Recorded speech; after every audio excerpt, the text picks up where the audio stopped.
Warning, censorship. Warning, censorship. We're a spa who is appointment based only because we're very busy. So I have the best contact tracing system out there. You have to book online with your name, number, email, everything. If I go to a restaurant, you think I'm putting my real name and my phone number? I have the best system. It wasn't good enough for her. She ended up giving me the paperwork. And I said, well, what is this? Well, this is everything you need. This is your log. This is your contact tracing. This is your screening. This is your this is your that. I said, well, I'm not doing it. And then she goes, well, what do you mean? I said, well, what is it? So if I don't, you fine me, right? And she said, yes, $100,000 a day. And I said, cool, I'll take it. It sounds great. Sheila Gunn Reid for Rebel News, and I'm here today to bring you an update to the long and storied case of Boho Beauty. Now, Jessica Downey first came to us as an I Will Open case way back in December. Her story was first covered by Tamara Ugolini, who has a little bun in the oven, and so she's on mat leave. But Jessica at the time said that she was going to remain open. She was going to do her best to keep her staff employed. Pandemic or not, she felt that she could operate her business safely.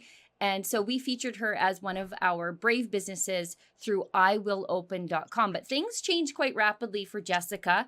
By February, she had received a summons for being open, and I guess for the newfangled coronavirus crime of holding a socially distant meditation circle. That got Jessica on the wrong side of the law. And things haven't gotten any better for Jessica, so she joins me today to give us an update to the case of the criminal beauty shop. Yeah. Jessica, I'm a corrupt spa owner. Jessica, what is going on now? It's definitely at the level of harassment for sure.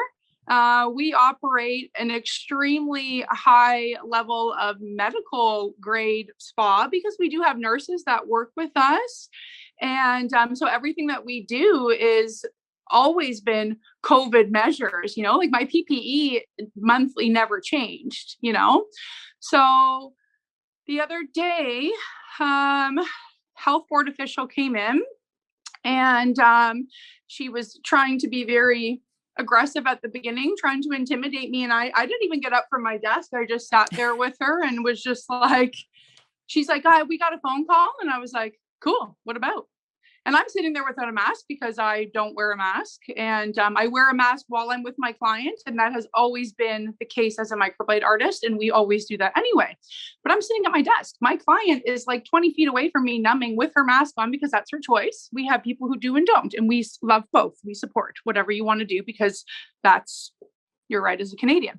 So anyway, she goes, well, the first thing is you're not in a mask. And I said, yeah. And she goes, and she's not in a mask, which is a staff member who I have never once asked her, why is your reason that you don't wear a mask? Because it's none of my business. So I said that to her. I said, it's none of my business. She's a good friend of mine. And I've never asked her that. It's not my business and it's not yours. And then she said, well, I saw somebody leave who wasn't wearing a mask, who wasn't staff. So what was her medical condition? I said, again, it's none of your business and it is not mine. We live in Canada. We live under a charter of rights that we've worked very hard for, and it's none of our business. And then she smirked and laughed at me and said, don't even start with the charter of rights. So as soon as that happened, I was like, here we go. This is going to be a fun one. So I just was like, really? Okay, well, if you don't want to talk about that, we live in Canada. I don't understand how you're saying that we don't have a charter of rights. You're mocking that. I don't understand.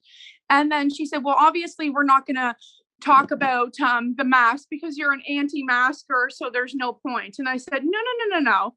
I'm not an anti-masker. You're a masker. And I've continued doing what I've done, which is breathe air, freedom of choice. And there's no anti-mask. You're just in the mask and I'm not. Right? Yeah. She didn't like that. And then she continued going on about how I don't have COVID stickers and stuff all over the front door. Like, I've never put up a COVID sign because I don't need to babysit people. If you're not feeling well, my common sense tells me as an adult, you wouldn't be here anyway. So I said, I'm not a babysitter. I don't need to screen people's illness. Do you think at this point, a year into this, anybody in their right mind is going to go anywhere with a sniffle? They're not going to do it. Even if they don't believe in COVID, they wouldn't do it. And that's just common sense practice as an adult, you know? So she didn't like that at all. She said, I have to put the stickers up and I have to put all this stuff. And I said, we don't do COVID here. We live normal. This is how we do normal, is we just be normal and nobody gets sick.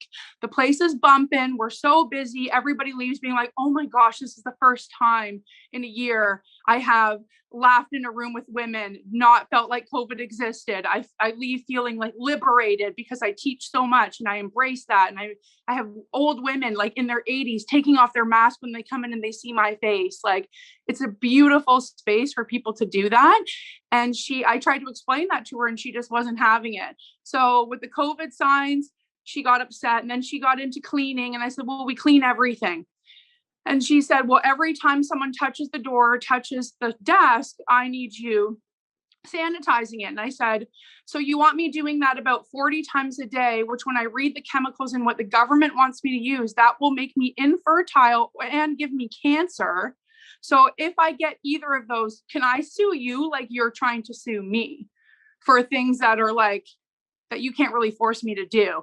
Then she got really upset. And then she passed that subject, because anything I said, she just got like really upset to the point where she was going to cry because I was fighting back. And I don't think she had anybody do that yet. Right. Mm-hmm. And then the next thing was about contact tracing. And she just kept like harassing me about it. And I said, ma'am, let's go in my car right now. We're going to go to Walmart. I'm going to walk in with my free face like I always do. And they're not going to ask me my name, my number, if I'm feeling well, where I've been. I just walk right in and they don't follow me everywhere sanitizing me. So if it's not across the board, you're just basically harassing small business because you want me to crack and go, I'm done with this. I can't do this anymore. Right. And I said, technically, we're a spa who is appointment based only because we're very busy. So I have the best contact tracing system out there. You have to book online with your name, number, email, everything. If I go to a restaurant, you think I'm putting my real name and my phone number? I have the best system. It wasn't good enough for her. She ended up giving me the paperwork. And I said, well, what is this? Well, this is everything you need. This is your log. This is your contact tracing. This is your screening. This is your this is your that. I said, well, I'm not doing it. And then she goes, well, what do you mean? I said, well, what is it? So if I don't, you fine me, right? And she said, yes, $100,000 a day.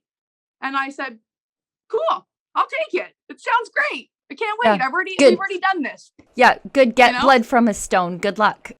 Cool. Good luck. And she was like, oh, what do you mean? Let's just, don't you want to just do all of this so that we can just get back to the yellow? And I'm like, haven't we been doing this? You actually think we're getting back to the yellow if I write that name on a piece of paper, because nobody's getting COVID here. Nobody has COVID here. And whatever. We had that conversation. Then she ended up getting really upset. I just said, at this point, you're harassing me. I'll take the fine. Please leave under the that section like USMCA under Chapter 27. You are harassing me under a corrupted government, and I will sue you, actually, if you don't leave. And she got really upset. She started crying, and then she left. But then when she left, I followed her outside, and I said, oh my goodness, you need to come back. I didn't get your contact tracing info. You're the only person. You're the only person who's been in here whose name and number I don't know. Yeah. So you just contradicted everything you just said you were fining me $100,000 for. And she got really upset with that. And then she came back about an hour later and just said she's coming back tomorrow. She wants to work with me. And we have to find like a middle ground here, right? So I said, perfect. Make sure you come before 10, before I have clients, and we'll chat. We'll see what we can do. But I'm telling you, I'm not going to probably do it, right? I don't have to do it. She didn't come back. I then told her from Friday for a week I was going to be back in Algonquin where I live, and don't go there without me. And she showed up with police because for safety and backup, and left a fine at my desk for me. Then from there, the Ministry of Labor came in after. They harassed my sister. They asked to take photos of her license. All of this stuff. So they just kept coming all day knowing I wasn't there and harassing and saying, if we don't put the signs up, they're going to get fined $100,000. If someone comes in without a mask, and my staff isn't wearing a goggle, which they apparently have to do, or they will be fined $1,000. So they're harassing me, or actually not even me, my poor innocent staff. They feel safe when I'm there because I'm a fighter and they know that nobody's coming in. But when I'm not there, because I live 4 hours away and I only work 3 days a week, they're now going in when I'm not there because they know they can't take me down, but they can take them down and scare them. So they're harassing.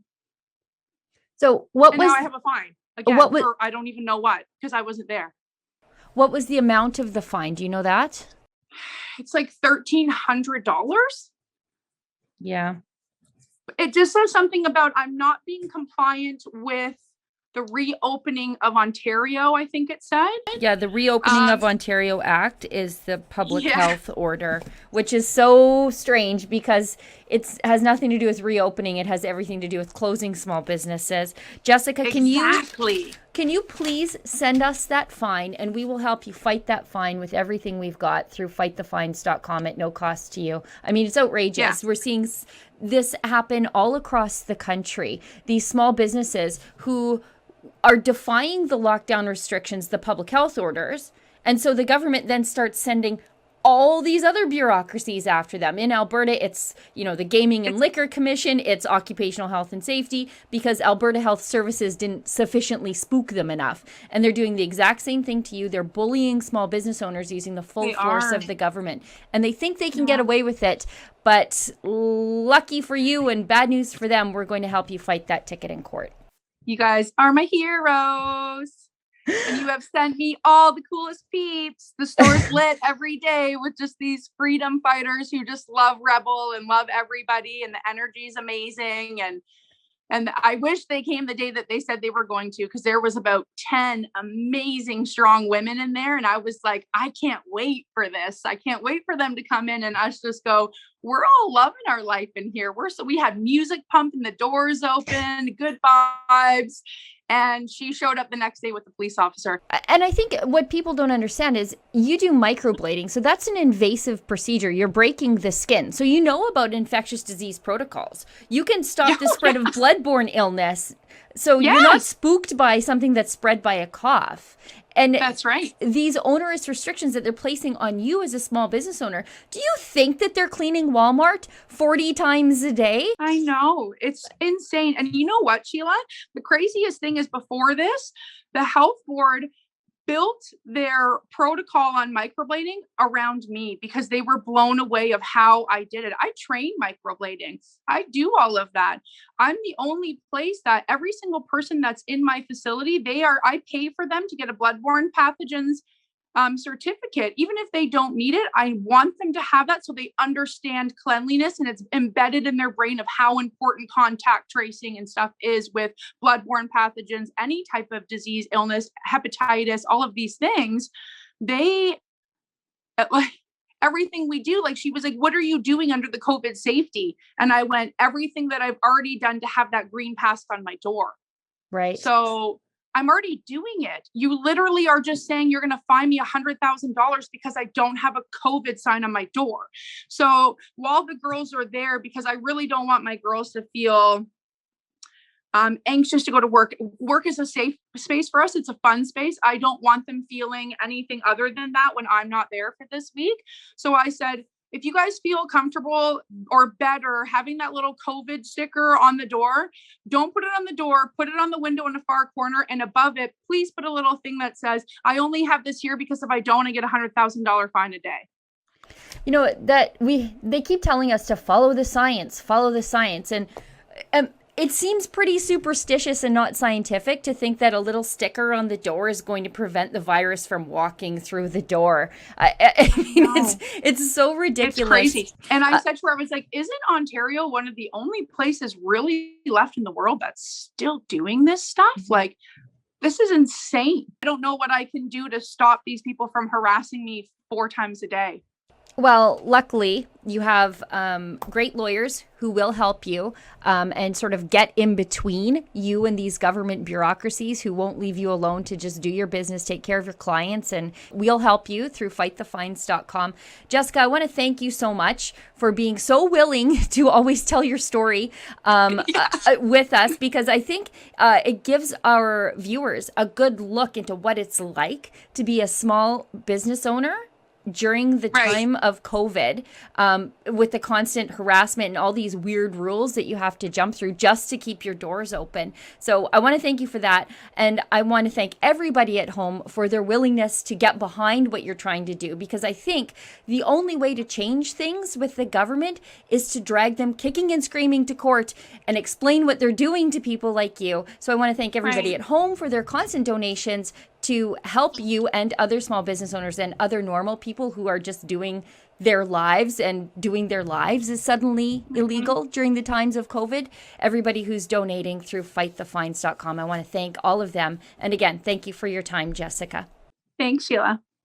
Thanks. For Rebel News here, advocating for small business owners and women who don't want to get bullied by the government, I'm Sheila Gunn Reid. If you'd like to help us help small business owners like Jessica Downey and the dozens of others that we're helping all across the country, or if you'd like to help normal people who are just getting tickets for trying to go about their normal lives, you can donate today at fightthefines.com. And if you're like Jessica and you've received a lockdown ticket, we don't want you to pay it. We want you to fight it. We want you to send it to us at fightthefines.com, and we'll put you in touch with a top criminal lawyer at no cost to you.